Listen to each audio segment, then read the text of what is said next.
El tema ya lo tienen por ahí, se dan cuenta que es un tema frecuente, difícil. Pero antes de empezar quisiéramos orar por nuestro pastor, que está en un maratón de predicación también por allá en la ciudad de Cancún. Debe estar muy triste, muy difícil, pero aún así vamos a levantarlo. ¿Qué le parece? Padre amado, te damos gracias por la vida de nuestro pastor, Señor, por haberlo puesto en este lugar y estar bajo su cobertura. Bendícelo a él, bendice a su familia, Señor, y sobre todo pon tu espíritu en él, Señor, para que cada persona que le escucha sea tocada en su vida, en su corazón, y pueda volver su rostro a ti, Señor. Que el fruto de toda su predicación sea porque tú lo estás bendiciendo y tú estás tocando a mucha gente. Gracias, Dios, en el nombre de Jesús. Amén. Bien, los dejo con mi esposa y terminando ella, continúo yo. Buenos días. Es bien curioso mirar la gente que conozco desde aquí de arriba, pues se ven más bonitos. Se ven muy bien. Nos pidió Aurelio que compartiéramos, Humberto y yo, y hemos estado orando por mucho tiempo de cuál era el tema que Dios quería que nosotros habláramos hoy. Y yo sé que el Señor tocó nuestros corazones, espero que toque también el de ustedes, ¿verdad? Las decisiones son algo que nosotros tenemos que estar tomando todo el tiempo. Siempre tenemos que estar decidiendo si vamos a hacer una cosa o la otra, cuál va a ser la mejor decisión que vamos a tomar, porque nuestras decisiones tienen consecuencias, buenas o malas, depende si son buenas o malas decisiones. La paternidad es también una decisión. Decidimos si tendríamos hijos, si llegaron, en el mayor de los casos, creyendo nosotros que fue nuestra voluntad, esos kilitos, ¿verdad?, de amor. Dice la Biblia que son herencia de Dios, que le pertenecen a Él y que son cosa de grande estima. Para algunos, conocer que le pertenecen a Dios era un conocimiento nuevo, pero saber que son de grande estima, solo con verlos, en el momento en que ellos nacen, sabemos que despiertan en nosotros emociones y sentimientos que nunca sentimos por nadie más y que difícilmente vamos a sentir por otras personas. Dice Tesalonicenses que el Dios de paz los mantenga completamente dedicados a su servicio, que los conserve sin pecado hasta que vuelva nuestro Señor Jesucristo, para que ni el espíritu, ni el alma, ni el cuerpo de ustedes sean hallados culpables delante de Dios. Nuestros hijos, al igual que nosotros, nacen con espíritu, alma y cuerpo. Y como padres nos toca a nosotros proveer para cada una de esas necesidades que ellos tienen, para el área física, el área emocional y el área espiritual. Ese niño que nosotros tuvimos pequeñito, en un momento, aunque nosotros no quisiéramos, porque cuando nuestros hijos han crecido, quisiéramos que se hubieran quedado en etapas más tempranas, ¿verdad? Los que tienen hijos grandes decían, ay, que hubiera durado más ese tiempo. Pues ese niño, queramos o no, va a crecer. ¿Qué tan alto llegue? Depende mucho de los fundamentos que nosotros hayamos establecido en la vida de ellos. ¿Cuál es el fundamento de la vida de este hijo? Y él, en un momento dado, también va a tener que tomar sus propias decisiones, donde nosotros pudimos haber influido antes, pero donde él va a tener que decidir por sí mismo qué es lo que va a hacer en la vida, qué es lo que va a hacer en el mundo, y las decisiones que va a tomar, ¿van a ser buenas o van a ser malas? Sin embargo, hay 3 decisiones que son las más importantes que nosotros tomamos en nuestra vida y en las que tenemos que influir en el tiempo que podamos en nuestros hijos para que las hagan correctamente.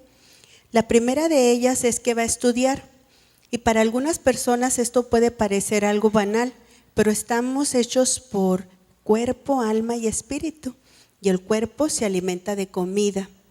Y la Biblia dice que el que no trabaja, que no coma, y la comida cuesta dinero, y para eso se requiere obtenerlo. También tiene que sostener a su familia, y dice la Biblia que el que no provee para su casa es peor que un incrédulo. Así que esto que nos puede parecer banal, en realidad es algo importante que nosotros tenemos que enseñar a nuestros hijos. ¿Con quién se va a casar? Porque la graduación de los padres es el día de la boda. Ese día son entregados, ahora sí, donde nosotros pueden pedirnos consejos, pero nosotros tenemos que hacernos un lado y ellos tienen que llevar su propia vida. La pareja que van a escoger va a depender mucho del estado emocional que ese niño tenga, del desarrollo que haya obtenido en sus emociones. ¿Y cuál será su relación con Dios? Es la decisión más importante que ese joven va a tomar.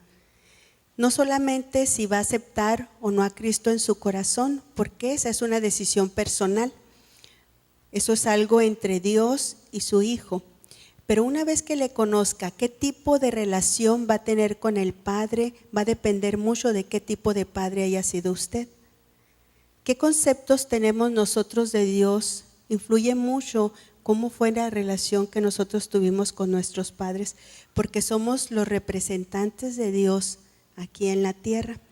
Si nosotros tuvimos padres que no nos trataron correctamente y no hemos sido sanados y buscado ayuda para ello, podemos en un momento dado estar repitiendo los mismos patrones anormales con nuestros hijos y trayendo eso a las siguientes generaciones. Nosotros influimos, dice el Salmo 1:1, bienaventurado el varón que no anduvo en consejo de malos. Y si ven la foto, ese niño todavía tiene unido ahí su cordón umbilical. Y aunque no lo crean aquellos que a lo mejor no se han sentido tan amados, cuando nosotros vemos a nuestros hijos nos podemos pasar horas contemplándolos y deseando con todo nuestro corazón que sean felices toda su vida y que nunca tengan que pasar por nada malo. Pero nosotros tenemos que influir en ellos para que eso así acontezca. Dice la Biblia que como un mandamiento, y es un mandamiento con promesa, instruye al niño en su camino y aun cuando fuere viejo no se apartará de él. Dios nos manda enseñar a nuestros hijos el camino de Dios y nos da una promesa que si nosotros les instruimos, aunque vean tiempos malos o vengan situaciones en donde no parezca que están tan instruidos, ¿verdad? No se van a apartar de él. Dios nos dio la responsabilidad. La palabra responsable, dice el diccionario, que es una persona obligada a responder por otra persona o cosa, consciente de sus deberes y dispuesto a obrar de acuerdo a ellos y encargado de dirigir. Somos los encargados de dirigir a nuestros hijos, debemos estar conscientes que mientras están con nosotros estamos obligados a responder por ellos. La responsabilidad pesa. Cuando tomamos conciencia de lo que eso significa, es difícil. Saber que todo lo que nosotros hacemos influye en determinada manera nos da miedo. Dice Deuteronomio, y estas palabras que yo te mando hoy estarán sobre tu corazón y las repetirás a tus hijos y hablarás de ellas estando sentado en tu casa y andando en el camino y al acostarte y cuando te levantes. Javier Rebolledo decía aquí que su hijo se molesta porque le habla todo el día de Dios, ¿verdad? Y nuestros hijos se enojan porque todo el día los estamos sermoneando y dicen, esto no hiciste bien, tienes que hacerlo de esta forma, tienes que hacerlo de esta otra. Pero Dios nos manda eso, que estemos pendientes las 24 horas del día de qué es lo que están haciendo nuestros hijos para guiarlos en el camino correcto. Por esa responsabilidad pesa. Y los que no han probado ser padres pueden criticar a los suyos y decir, es que son unos amargados que no se divierten, ¿verdad? Y podemos ser muy divertidos cuando no tenemos responsabilidad. La paternidad es como una puerta que abrimos y tenemos un lugar donde para nosotros es desconocido. Nunca hemos sido padres y tenemos que aprender qué pasos vamos a dar. Y es más difícil, entre más difícil es el hijo y da más miedo. El responsable también es el encargado de dirigir. No hay responsabilidad sin autoridad y no hay autoridad sin responsabilidad. Y nosotros a veces queremos tener una democracia donde yo hago lo que me da la gana, pero esta persona responde por los efectos de mis malas decisiones, porque la palabra autoridad no nos gusta. Relacionamos autoridad con una persona intransigente, que no entiende, que abusa de nosotros. Pero la autoridad, dice la Biblia en Romanos, que es para nuestra seguridad. La autoridad fue puesta para ponernos límites. y siempre vamos a tener límites y debemos movernos en los límites que son seguros para nuestra vida. Siempre hay límites, desde que nacemos hasta que morimos. Están los límites de velocidad, ¿verdad? Si los rebasamos, corremos riesgos. Desde que nacemos, la cuna es un límite. El niño no entiende esto. Para él, la cuna es algo desagradable. Pero un padre sería una persona absurda si no tuviera una cuna a su niño, ¿verdad? ¿Cómo lo va a poner en un lugar donde se puede caer? Él lo interpreta como cárcel, porque no reconoce y porque no sabe. Y a veces, si no conocemos, así interpretamos los límites también nosotros. Y los límites, cuando se rebasan, requieren de disciplina, ¿verdad? Y esta es otra palabra que tampoco nos gusta, porque cuando pensamos en disciplina, pensamos en cosas así, en castigos mal dirigidos, con gente enojada, que parece que es algo punitivo para lastimarnos. Pero la disciplina es necesaria toda nuestra vida. Dice, al presente, eso dice Hebreos, ninguna disciplina parece ser causa de gozo, sino de tristeza. Sin embargo, a los que han sido ejercitados por medio de ella, les da después fruto apacible de justicia. Si ustedes son iguales que yo, no nos gusta que nos regañen. No nos gusta que nos digan que no hicimos algo bien. Y nuestros hijos no son diferentes. A ellos no les gusta la disciplina, pero es necesaria. Es necesario que les digamos cuando una cosa está mal, aunque eso no les guste. ¿Qué hijo hay a quien el padre no disciplina? Dice Hebreos, haciendo una pregunta como algo absurdo y sin sentido. Pero en este momento encontramos a veces padres que no disciplinan a sus hijos porque han malentendido lo que significa amor y piensan que amor es igual a permisividad. Y en ese deseo tan grande que tienen de que sus hijos sean felices, no quieren contrariarlos con nada porque no quieren que se sientan mal, pero es necesario. Desde que nuestros hijos nacen, tan indefensos y tan necesitados de nosotros, nosotros tenemos que llevarlos a un lugar de desarrollo donde ellos puedan aprender a crecer y a valerse por sí mismos.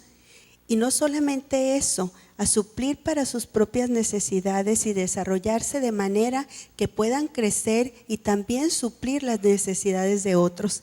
Y así es como es el ciclo. Ellos fueron hijos y va a llegar el momento en que ellos también van a ser padres. De recién nacidos a los 2 años de edad, el niño lo que más necesita es seguridad. Tienen que ser suplidas todas sus necesidades, las emocionales y las físicas. Desde el punto de vista de las emocionales, no hay nadie en la tierra, ni la mujer más amada, ni el hombre más amante, que pueda dar a un niño las miradas que un padre le puede dar. Esas miradas de aceptación, de amor, de perfección, porque nos podemos pasar todo el día viéndolas, ¿verdad, papás? Son perfectos, no importa cómo tengan las orejas y no importa lo que hagan. Y en la medida que nosotros les cuidamos, es como el niño aprende esos atributos que Dios tiene, que quiere que nosotros sepamos, que Dios es omnipresente, siempre está ahí, siempre está presente para cubrir mis necesidades. De los 3 a los 6 años, si el niño creció seguro y fue afirmado en ese sentimiento de amor de su padre, que es donde crece el amor fraternal, porque si no se pasa tiempo con ellos, ese niño no va a tener amor fraternal cuando crezca y va a ser más difícil después. Comienza la iniciativa, se da cuenta de que es hombre o que es mujer, y es una etapa muy importante donde el niño y la niña tienen que tener ambas figuras, la figura paterna y la figura materna. Hay muchas parejas que se divorcian o que tienen problemas o por razón que sea que el niño no tiene ambas figuras. Es necesario que tenga un modelo de hombre y de mujer. Y para los niños a esa edad, su papá es un héroe que todo lo sabe. Y así es como se siembra en el corazón de los hijos el saber que Dios es omnisciente. Y depende del tiempo que pasemos con ellos y que podamos conocerle realmente lo que son y lo que piensan. Y entonces ellos sienten, mi mamá y mi papá saben todo. porque entramos a una habitación, ¿verdad? Y entonces, ¿qué hiciste? Porque tienen la cara. ¿Y cómo sabes?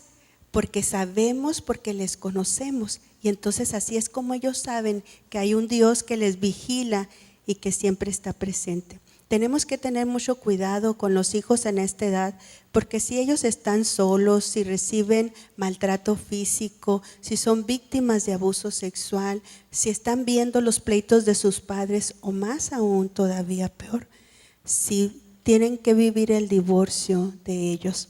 Esto deja secuelas muy graves en la vida del niño y va a dejar trastornos en sus emociones que van a ser difíciles de superar. Hoy tenemos una niñera, ¿verdad? Es la televisión. Los niños pasan más tiempo viendo la televisión que escuchando a sus padres. ¿Y quién está detrás de la televisión? ¿Quién está inspirando esos programas que ellos son los que están viendo? Y nos sorprendemos porque hay escasez de valores y se supone que la televisión es algo neutro, pues eso no es así. Hay un anuncio que acaba de salir, no sé si lo han visto, que dice: cómprele un celular a su niño para que vea la televisión mientras usted va con él en el coche, así dice el anuncio, y no lo moleste. Y muchas veces los niños pasan tantas horas ahí porque molestan y no se trata de eso. Al rato vamos a terminar en algo como esto y cada vez nos tenemos que sorprender más porque así es como van las cosas, ¿verdad?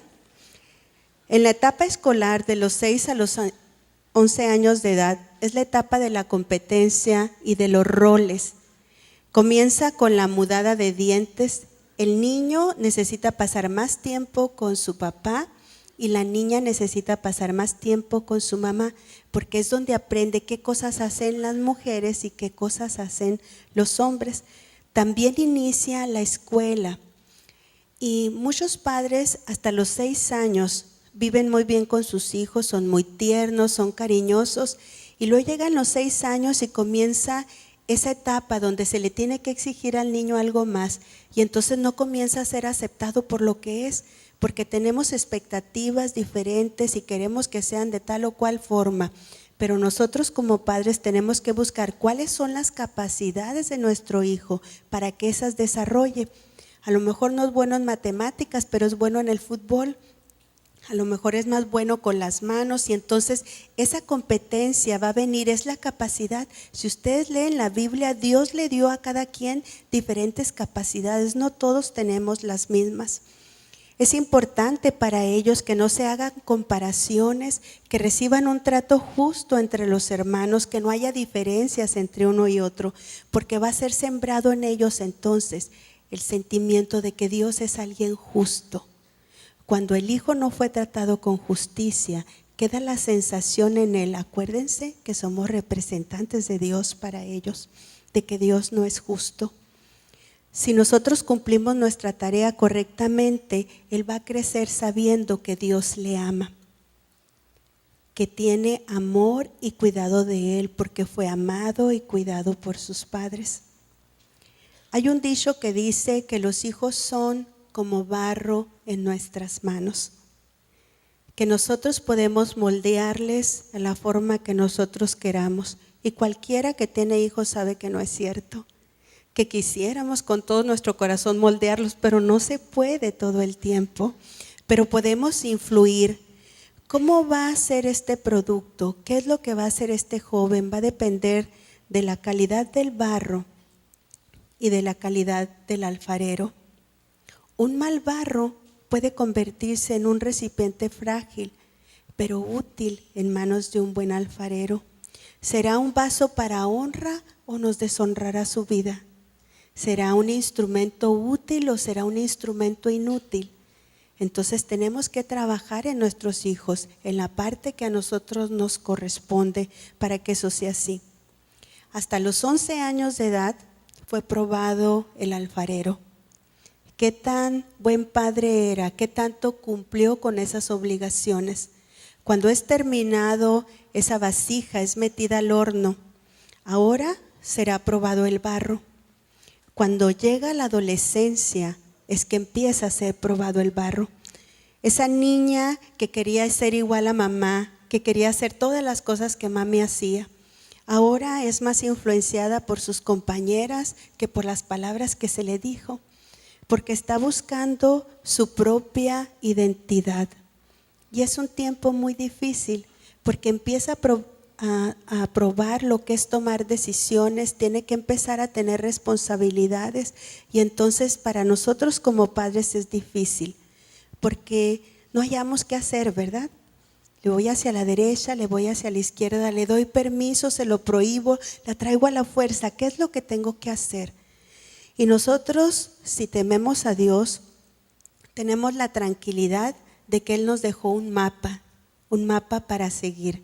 Son los principios que la Biblia nos da como padres para seguir adelante. Si nosotros guardamos esos principios, tenemos la confianza en Dios de que aunque el camino no parezca el correcto, el final es el que toca. Y no seamos como ese insensato que torció su camino y luego se irritó contra Dios, ¿verdad? Les voy a dejar con mi esposo, él va a seguir hablando con ustedes. Son muy atentos, ¿eh?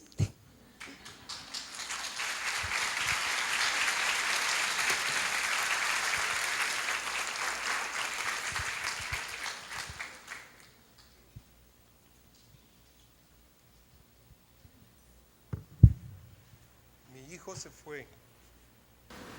¿Me escuchan? Sí. Mi hijo se fue. Son palabras duras, difíciles, que hemos escuchado muchas veces, tal vez las hemos dicho. En nuestro caso nos tocó decir, mi hija se fue. Y esto es tan intenso y tan profundo que podemos compararlo con la pérdida de un ser querido. Y se vive como un duelo. Hay un gran hoyo en el corazón, en las emociones, y nada lo llena. Se nos va el apetito, se nos va a veces hasta el deseo de vivir, de hacer, porque tenemos un gran vacío en nuestro corazón. Y esto, estoy seguro que en este momento hay personas que lo están viviendo aquí, personas que lo han vivido, o que tal vez lo vayan a vivir. Y esta historia es tan antigua que, como la historia del hombre mismo, hace 2000 años Jesús hablaba de una parábola para hablar de la relación padre-hijo y usaba la parábola del hijo pródigo. Lo puede usted encontrar en Lucas 15 si abre su Biblia. Y lo hemos escuchado tantas veces esta parábola, pero esta mañana, más que ver lo que el Padre hizo, lo que el Hijo hizo, quiero poner mucho énfasis en lo que no hizo, porque lo que el Padre no hizo fue vital y definitivo para que pudiera haber una restauración. Y usted lo va a ir viendo poco a poco. La historia comienza en el verso 12 y dice, papá, dame lo que me toca de la herencia. Tanto en la antigüedad como hoy, hay maneras de decir las cosas. Él pudo haber dicho, te ruego que me des, Padre. O, papá, si te parece bien, dame. Pero no, él dijo, papá, dame. Era una orden, era algo imperativo. Hoy escuchamos frases similares como, es tu responsabilidad mantenerme. O algunos jóvenes dicen, pues yo no pedí nacer, no es culpa mía. ¿Las has escuchado? Yo sí. Y en el verso 13 dice que se fue a un país lejano. Yo estoy seguro que este padre le dio muchas razones para que no se fuera. Le dijo, mira hijo, no te vayas por favor, afuera hay problemas, aquí tienes todo lo que necesitas, aquí hay protección, aquí está tu familia, allá no sabes cómo te va a ir. Pero no lo pudo convencer. Apenas recibió su herencia y este joven decidió irse. ¿Por qué deseaba el hijo tener lo que le correspondía de la herencia? No eran motivos muy sanos. Las herencias se reciben cuando la persona muere. Así que, en primer lugar, este joven estaba cansado de obedecer a su padre y deseoso, por otra parte, de alcanzar una falsa libertad, aunque él la considerara real. En segundo lugar, deseaba escapar de la vigilancia de su padre. Quería otro esquema de valores que fueran más adecuados para sus deseos y para sus placeres. Quería que le dijeran que todo lo que él hacía estaba bien. Un joven en Phoenix, en una escuela primaria, le preguntaron si sus compañeros estaban teniendo sexo en la escuela. Dijo, sí. ¿Y dónde? En el baño. Y luego agrega rápidamente, pero no tiene nada de malo. Sí. Él estaba ya haciéndose de su propio esquema de valores. En tercer lugar, no tenía confianza en la administración de su padre.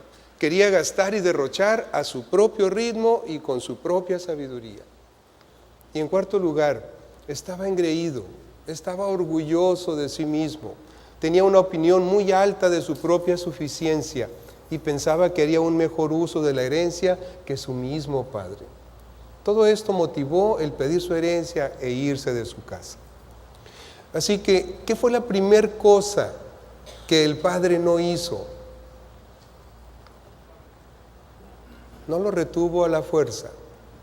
Le decía yo, le dio muchas razones por las cuales no debía irse. Pero una vez que dio sus razones y el hijo decidió irse, él no lo retuvo a la fuerza, porque esto no funciona. Una característica muy fuerte de la adolescencia, esa edad entre los 14 y 20 años, 22 años, es que el joven desea con mucha vehemencia su libertad y es capaz de hacer y de escoger cualquier cosa antes que continuar en su hogar. Esa es una fuerte tendencia de muchos. Una muchachita de Mexicali dijo, me fui porque creí que mi mamá era una amargada, que como no había disfrutado de su vida, tampoco me dejaba a mí divertirme. Llegué a la casa de mi amiga, pero no me recibieron, y por orgullo no regresé a mi casa, me quedé en la calle. Se detiene un momento y luego dice, y esa noche me violaron, pero quería su libertad. Esta muchachita dio su testimonio delante de decenas de mujeres, no la estoy descubriendo yo. Así que este joven de la parábola dice que vivió desenfrenadamente y derrochó su herencia. Las dos cosas van juntas, no se puede vivir desenfrenadamente y pensar que se va a mantener su nivel económico. Así que cuando lo había gastado todo, comenzó a pasar necesidad. No le faltaron lujos, le comenzó a faltar necesidad. Obviamente los placeres tampoco estaban ya ahí. ¿Y qué fue lo que el padre no hizo? El padre no suplió sus necesidades. El padre estaba enterado de dónde estaba este joven y qué le estaba sucediendo y qué estaba sucediendo en la comarca, pero él no suplió sus necesidades. Así que dejó que esto siguiera avanzando y el siguiente versículo dice que consiguió empleo con un ciudadano y ese ciudadano lo mandó a sus campos a cuidar cerdos. En el caso específico de un judío es el peor trabajo que podía conseguir porque los cerdos son un animal abominable para ellos en su religión. Pienso yo que el ciudadano no era por vengarse de este joven en alguna manera, simplemente le dijo, sí, te doy trabajo, ¿qué sabes hacer? Pues nada. Ah, bueno, pues te voy a dar un trabajito donde no se necesita saber nada, vete a cuidar los puercos, porque las ovejas son más valiosas. Y ahí está este joven, cuidando puercos. ¿Pudo conseguir un trabajo mejor? No, no pudo. ¿Y qué fue lo que el padre no hizo? Pues lo que acabamos de decir, no le consiguió un trabajo mejor. El padre de esta historia era rico, y como rico seguramente tenía amigos y tenía conocidos y gente que le debía algún favor. Así que imagínese esta escena, el padre se da cuenta de su situación y entonces levanta el teléfono y le dice, buenos días señorita, ¿me comunica por favor con el gerente general de la mitad del mundo? Sí, cómo no, un momentito por favor. Y luego ya contesta el gerente, le dice: ¿qué óvole, compadre? ¿Cómo estás? ¿Y la comadrita y los niños, todos bien? Ay, qué bueno. Oye, por cierto, necesito que me hagas un favorcito. Ahí te encargo a mi hijo, hombre, no tiene chamba. No le des muchas horas de trabajo porque se cansa. Y dale algo ahí suavecito, porque pues acuérdate que no sabe hacer muchas cosas. Y no le pagues mucho, dale 30, 40 mil pesos mensuales. Y por último, un favorcito más: no le digas que yo te hablé, dile que tú lo necesitas por sus méritos y sus virtudes. Muchas gracias, compadre. A ver cuándo vienes a comer a la casa, Adiós. 2 minutos de hablar por teléfono y un excelente trabajo en una empresa con un sueldazo sin hacer nada. Eso se puede hacer. Eso podía hacer este hombre. Eso podemos hacer muchos de nosotros con diferentes niveles, pero este hombre no lo hizo. Permitió que siguiera avanzando. Así que dice el siguiente verso, que tanta hambre tenía que hubiera querido llenarse el estómago con la comida que daban a los cerdos, imagínense.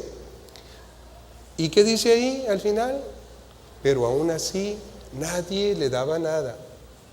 Este hombre comenzaba a tocar fondo.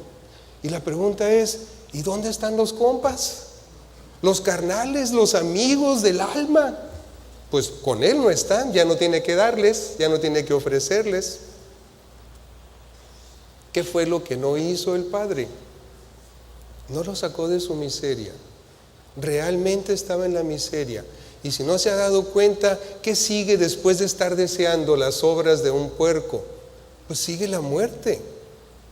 No tenía dinero, no tenía salud, no tenía fuerzas para nada.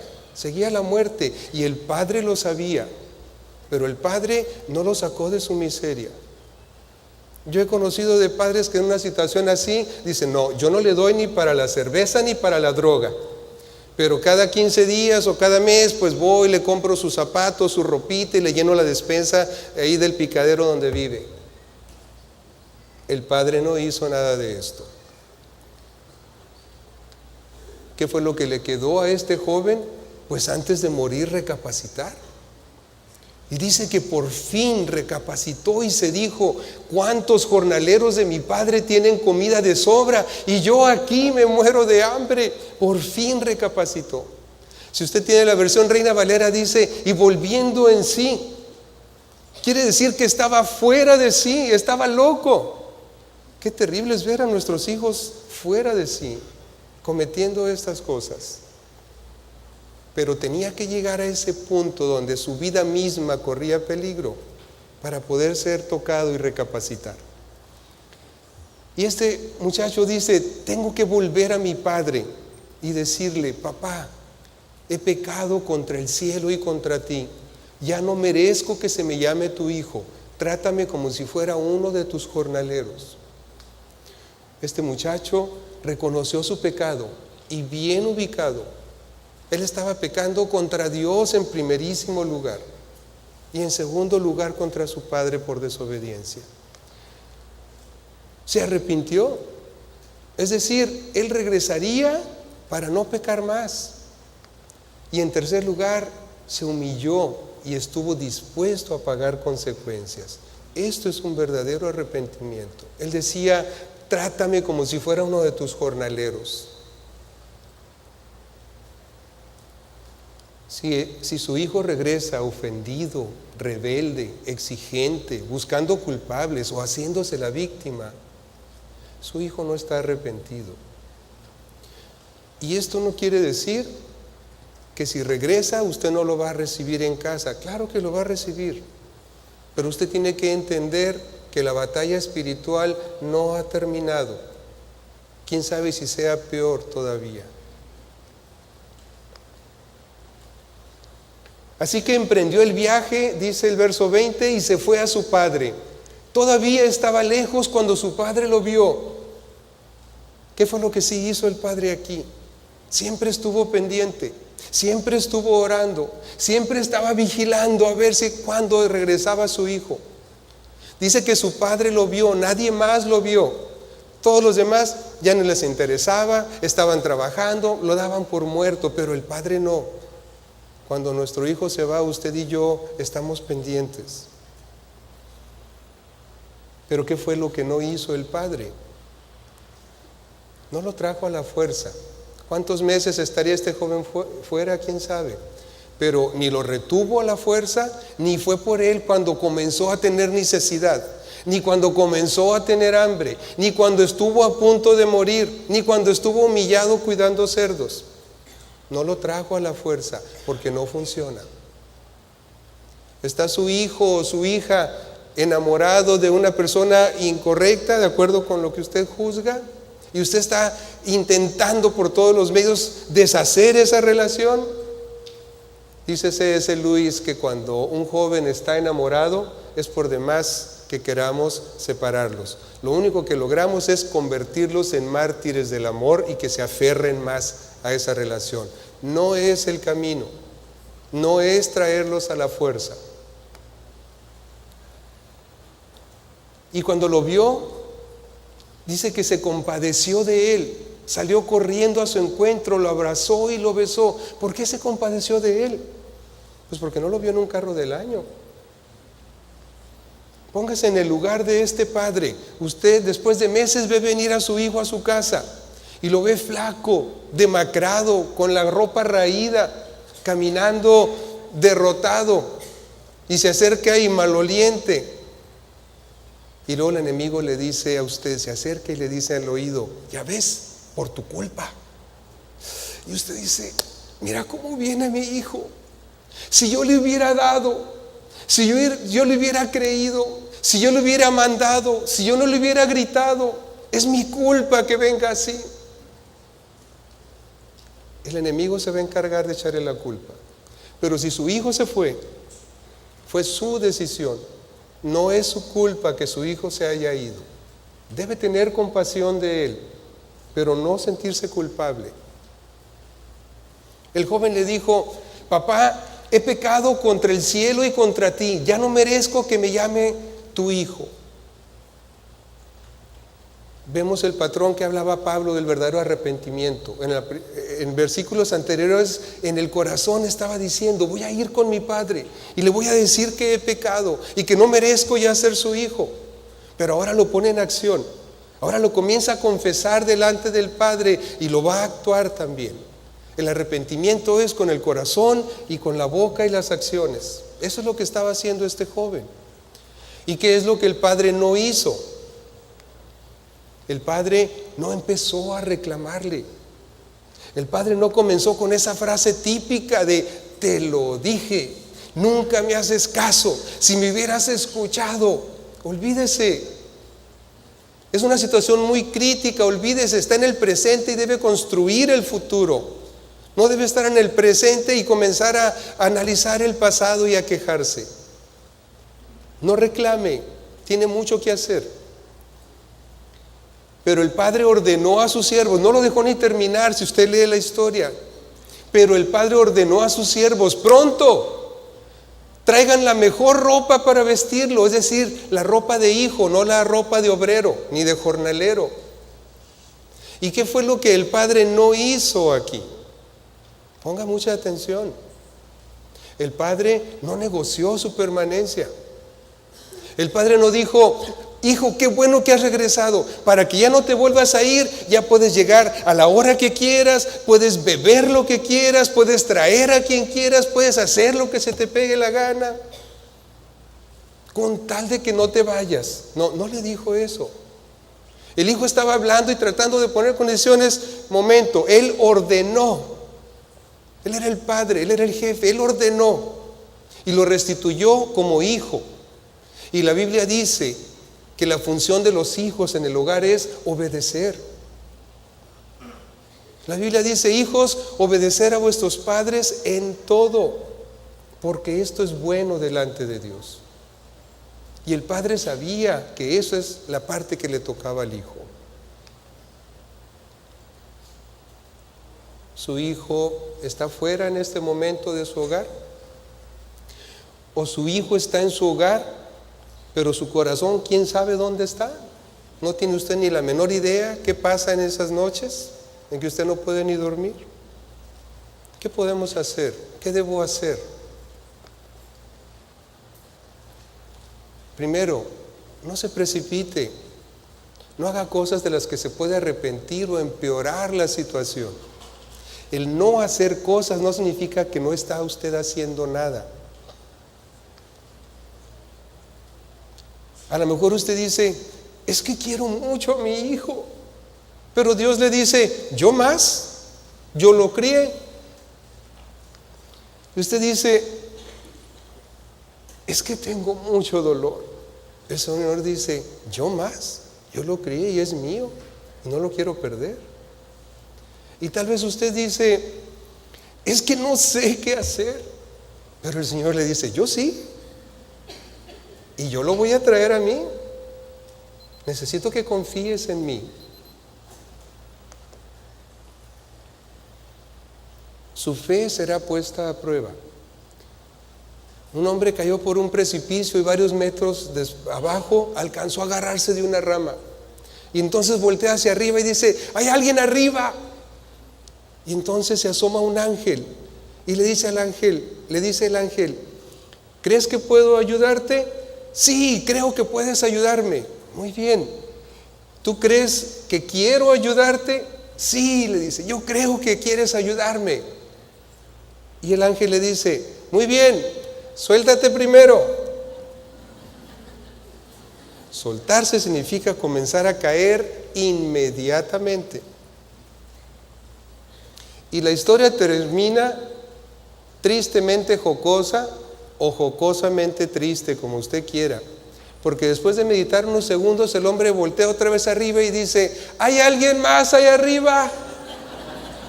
Porque a veces las soluciones o las respuestas que nos da Dios no nos gustan y queremos hacerlo con nuestra propia ramita. Busque consejo sabio. Esta muy conocida oración se aplica a la perfección aquí. Concédeme serenidad para aceptar las cosas que no puedo cambiar, valor para cambiar aquellas que puedo y sabiduría para reconocer la diferencia. La sabiduría viene de Dios y Dios usa instrumentos. ¿Está usted en una casa hogar? Vaya con ese dirigente. A lo mejor él es la persona que le puede aconsejar. Dirigente de hogar, tenga la humildad de que si usted no es la persona, lo reconozca y le diga, no soy yo, pero te voy a decir con quién sí puedes ir, porque Dios te va a hablar a través de un consejero con sabiduría. Una de las cosas o la cosa más importante que usted puede hacer para resolver esta situación es hablar con Dios. Usted va a escalar niveles espirituales con los que nunca ha ido, porque nunca va a orar con tanto fervor. Va usted a ayunar por días y ni lo va a sentir. Cuando nos piden que oremos por México, ay, pues ok, no voy a comer langosta toda la semana, dice. Pero cuando ore por su hijo, va a ayunar y lo va a hacer en serio. Y no es una cuota para pagarle a Dios para torcerle el brazo. El ayunar es para disponer más todavía su clamor a Dios, para que Dios resuelva.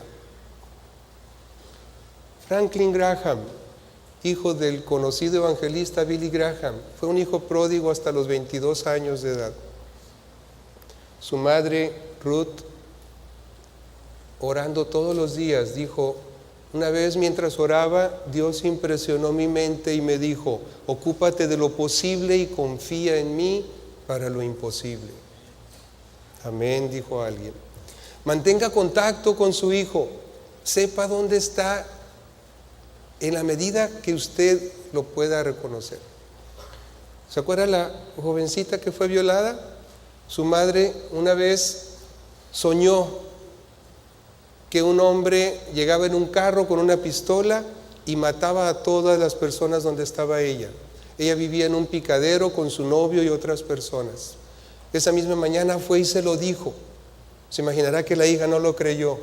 Unos cuantos días después llega un hombre en un carro, se baja con una pistola en la mano y como ella estaba prevenida, alcanzó a esconderse. El hombre mató a su novio. Y entonces ella dijo, verdaderamente Dios le habló a mi madre. Y este día Dios ha salvado mi vida. ese día regresó a su casa.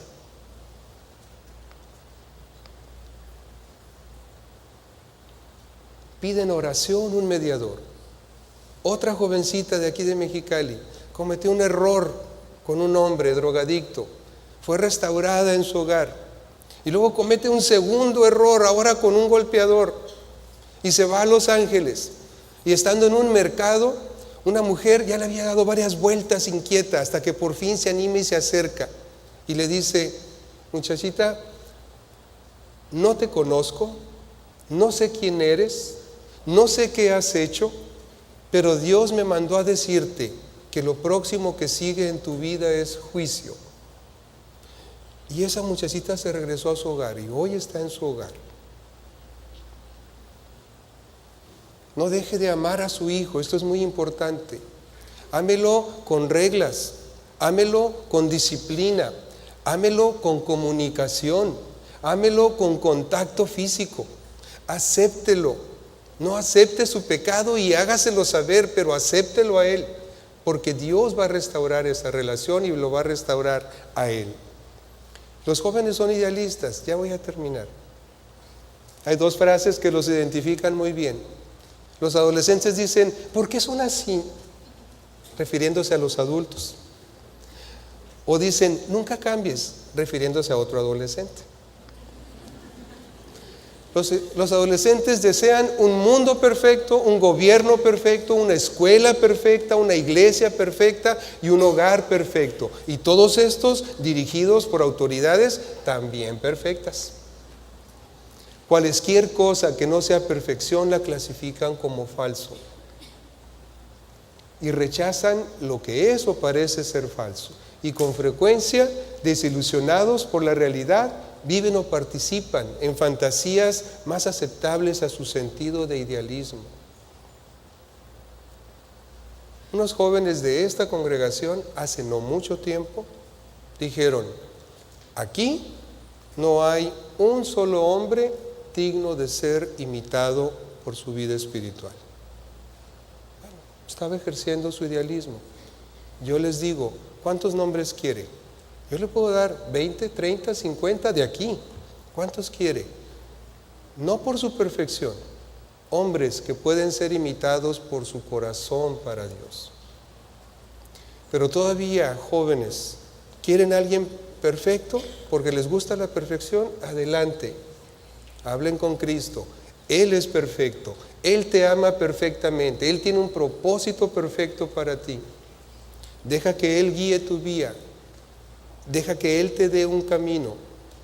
Si aceptas el reto, nada más te digo, tienes que pagar un precio. No es con tus deseos y placeres. Dios te puede decir cómo. Y a ustedes, padres, les quiero dar una profecía.